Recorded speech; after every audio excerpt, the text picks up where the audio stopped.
The two upcoming characters for Zenless Zone Zero are just around the corner. Those being Seed, a two-part character where you play as a girl on a Segway and as a hulking robot, and Orphie Magus, a clumsy agent that is assisted by Magus, her captain, that spews fire and lasers from her tail. And you need to be prepared to know just how valuable each of these characters are going to be to your account, whether or not it's worth it to pull for these agents, because despite how much they have been anticipated by the entire community, Zenless Zone Zero and gacha games as a whole are all about resource investment. So in today's video I will be showing you how these characters are going to work and how you'll be playing them and optimizing them, all in an effort so that you can get the most value possible out of your account and not fall into some common free-to-play traps, especially with how much the game's meta is changing currently and how it is directly affecting your ability to successfully clear endgame content and obtain all of the rewards, as well as future-proofing your account. Let's go over the big details and talk about which of these characters would be the most beneficial for your account, whether you are a big spender or a free-to-play player or somewhere in between. With that being said, hello everyone, my name is DarkHero and let's get started. And let's start by talking about Seed, a mecha girl that is an electric attack agent that is going to feature a couple of unique mechanics, those being Overheat and her partner system. Seed is going to be a pretty unique agent in the sense that she is built to be an on-field unit that focuses on dealing as much damage as possible, whilst also being able to buff the damage output of other characters. But in order to do so, she needs to be off-field. I don't know where exactly this started, but there was a huge misconception going around in the community that Seed, much like with Soldier Anby, the other electric attack agent that is also from the Oval Squad, would also have Aftershock and have ways to interact with characters with Aftershock, when in fact that is simply not the case. But that is not to say that Seed is not going to work with Orphe, which I'll address in a moment, but given her core passive Flower Chain protocol, Seed's teams are going to be particularly unique because she wants to be paired up with a different DPS agent, particularly one that focuses on having a lot of attack. So Seed is going to go between being in her, let's call it mini form, where she is riding a scooter, and occasionally summon the mecha form, aka Seed Sir, to land these powerful attacks. In order to land these powerful attacks with a mecha form, she will need to consume her unique gauge Overheat. That said, she can also do a lot of these big powerful attacks with her mecha by simply utilizing her EX special, but there is another way in which she's able to unleash these attacks and also get a massive buff, and that is tied to her second unique mechanic, that is the partner system. The way this works is basically whenever you make a team, she's going to assign one of her teammates as the designated partner. I believe the accurate name is going to be Vanguard, but I'll simply call it partner to make it simple. The game will choose the partner character for you, going off of who has the highest attack in the party besides Seed. Then, while you are in combat, whenever her designated partner launches an EX special attack, Seed will gain massive attack and crit damage buffs. And in return, Seed is also able to provide value to her partner, not only by providing additional energy recovery for that partner agent, but also by giving them a damage percent increase. In this sense, Seed is going to work best in a quick swap team, having the partner character to come in to increase the damage output of Seed, and then Seed comes in and deals a bunch of damage, providing extra energy for the partner character, and by doing so also giving them a massive damage buff for whenever they come in once again. This is further compounded by Seed's additional ability Surprise Strike, that on top of restoring energy to the partner agent as Seed deals damage, can also have her big attacks deal increased all attribute damage and ignore a fourth of the enemy's resistances, therefore making it far stronger than if you didn't have this additional ability. Now, going back to what I was saying earlier, you're going to want to prioritize pairing Seed with another attack agent, as that is the condition to triggering her additional ability. But ultimately, if you want to play hyper carry with Seed, it's going to require a bit more work than you may anticipate. That said, another particular quirk of Seed's is also her ultimate. Clockwork Garden Bloom will have you enter the mech mode and unleash a barrage of attacks on your enemies in a first-person view, followed by a huge slam dunk that is going to deal massive electric damage. The unique thing here is that, for one, her ultimate actually lasts for a very long amount of time, so you're going to need to be careful about how you actually use it, as you may potentially end up wasting the stun window where you have the biggest opportunity to deal massive amounts of damage. It is in fact for this reason that her Mindscape 2 is actually quite powerful for her, as not only will it extend the duration of the stun period on enemies by 4 seconds, but will also give you a 50% defense ignore, which is again quite powerful. On top of that, whenever you use your ultimate, you'll recover some of your gauge to then be able to use her powerful attacks where you hover in the air and fire off electric bullets at the enemy, and the amount of gauge that is recovered this way is actually a lot, so depending on the team, it may be a better idea to use the chain attack before the enemy is stunned so that you're able to recover all of your gauge, and after you use your ultimate, only then do you stun it, so you can then spend that charge to deal massive damage with Seed and also have enough time to use your ultimate with your second DPS agent. It is for this reason that I believe that Seed is going to end up being a bit more technical and a bit more difficult to get the most value out of her compared to some other attack agents, though honestly a lot of these attack agents tend to have a lot of tech to them that enable them to deal a lot more damage than you would be able to deal if you didn't practice any special combos or interactions beforehand. I'm looking at you, Haramusa and Evelyn. Now, I previously mentioned her unique interactions with Orphe and how she is going to work, and given that Orphe is a character that will deal damage while off field, you may think that these two, as opposed to the package that these S-rank agents tend to come in as best in slot characters for each other, you may think that these are the opposite of being a synergistic duo, since again, Seed wants to swap to a different character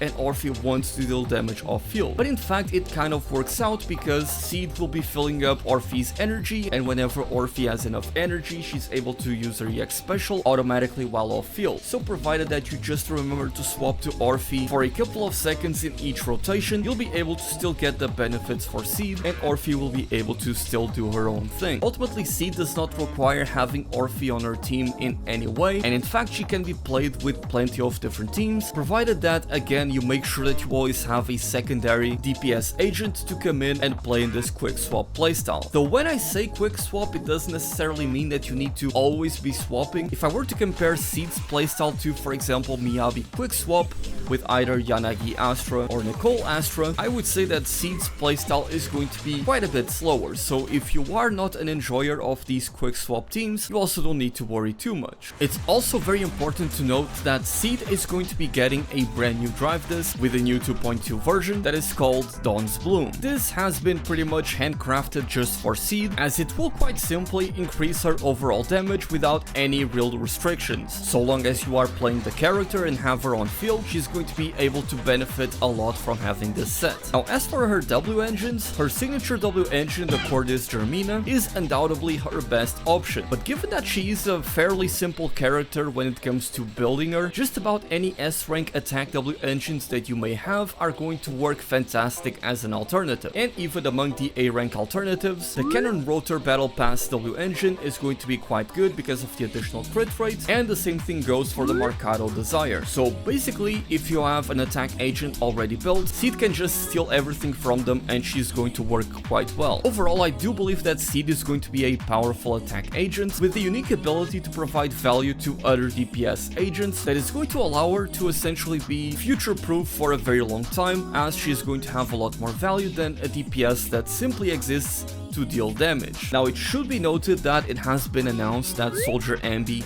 is going to be buffed in the future. The developers announced this during the livestream for the next update, and seeing as both Seed and Soldier Anby are both electric attack agents, if you already own a Soldier Anby, or maybe you are someone that is considering pulling for Soldier Anby in the future, it is worth taking into consideration the fact that you are essentially double dipping into the same archetype of characters, even though they end up doing a little bit different things, with Soldier Anby having aftershock damage, and again Seed buffing the damage of other agents. I would personally not recommend you to have both characters on your account, but of course if you enjoy these characters because you like their personality, the way they look, or the way they play, then of course go ahead and pull for them. I'm not going to be the one to tell you to stop doing so if you enjoy these characters, because the most important thing of course is for you to have fun, and if you simply chase the meta and end up with characters you dislike using, then there's simply no point in having them. That said, let's now move on to the duo of Orphie and Magus, a character that I have been anticipating pretty much ever since they were initially revealed. Orphie and Magus are an S-rank fire attack agent duo that are going to focus primarily in dealing aftershock damage and providing buffs this way, as a significant portion of her kit, including her basic attacks and her EX special, will all deal aftershock damage. Her kit is actually quite simple, but there's still a couple of things that are worth mentioning and taking into account before you decide to pull for her. Now, the main way in which you're going to be dealing damage with Orphie is going to be mostly through her EX special attack and of course her ultimate. So the way this works is that while Orphie is going to be off field, and whenever she has 60 or more energy, she will automatically consume 30 of that energy to cast her EX special, Crimson Vortex, where she fires off this big laser beam. There is no activation needed, she will do this automatically, provided that you have enough energy, that is. Additionally, whenever this EX special attack lands and hits an enemy, she'll provide everyone in the party the zeroed in buff, and agents that have this zeroed in buff will gain a massive attack increase. Additionally, whenever an attack that deals aftershock damage while your party has the zeroed in buff, the duration of that buff will be extended, and that even includes Orphie's own EX special while she is off field, and that is how she is going to complement Seed despite Seed not having aftershock damage, as when you swap to Seed you'll be able to replenish Orphie's energy, and if she goes back to having 60 energy, she will then fire her EX special attack that is considered aftershock and will therefore further extend the duration of her buff. Now, of course, if you're playing Orphie with aftershock agents on your party, like for example Soldier Anby, that naturally has aftershock damage in her kit, it will be incredibly easy for you to maintain the zeroed in state active. In this sense, Orphie is really going to be a very simple character to play that, kind of like Astro Yao, you're rarely going to see on field. It's also worth noting that Orphie can activate a more powerful charged up beam that she can use by holding down her EX special attack whenever she fills up her unique gauge, that she will naturally refresh by using her EX special attack while being both on and off field, and also by triggering chain attacks. In this way, and especially if you're not using Seed in your party with Orphie, you're really going to want to have as much energy regen as possible to enable the constant buffs and damage output that Orphie is able to provide. The buffs that she herself is able to provide are admittedly not the best, but because she's able to deal so much damage while off field, provided that you build her correctly, she will be making up for it by having a bigger contribution on the damage chart for the team. It is also worth noting that if you're going to pull for Orphie, her signature W engine, the Bellicose Blaze, is going to provide her with a massive 60% energy regen, which is naturally a stat that she wants, that would also allow her to change up the discs that she uses, foregoing energy regen discs in favor of attack percent, for example, to deal more damage. Additionally, her W engine also grants her 20% crit rate and a stacking defense ignore. So if you are going to be pulling for Orphie and you really want her to deal a good amount of damage, then her W engine is going to be incredibly valuable. So you do have some very good S rank alternatives in the form of Evelyn's W engine and surprisingly even Yuzua's W engine, despite her not being an attack agent. This is simply because of the extra energy regen, along with the base high attack, and the increase in anomaly proficiency can be helpful. For those same reasons, Nicole's W engine, the Vault,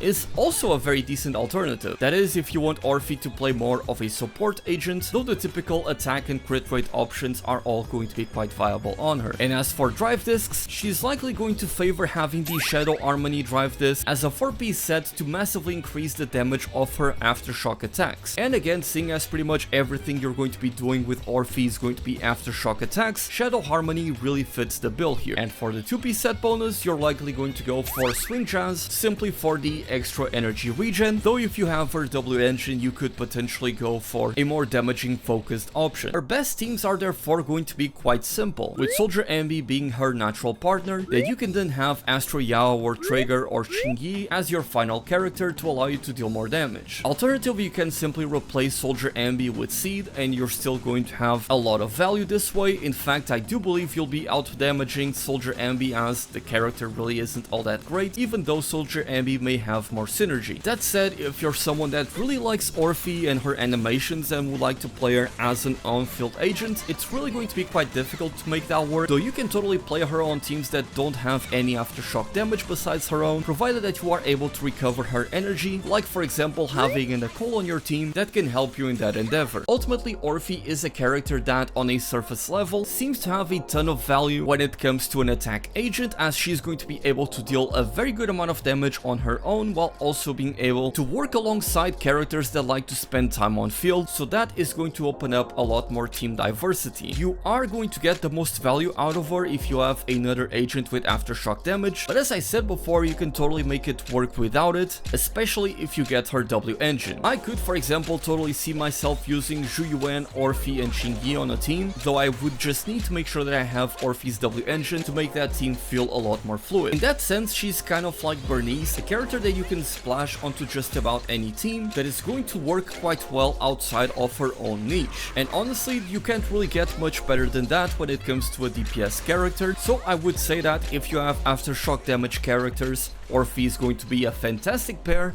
but she's going to be quite good even if you don't have them. And naturally, as we get more characters in the future that may also have aftershock damage, Orphe's value is going to increase as these agents release. With that said, let me know which character you are planning on pulling, or if you're going to be skipping Seed or Orphe. With that being said, my name is DarkHero, and thank you all so much for watching.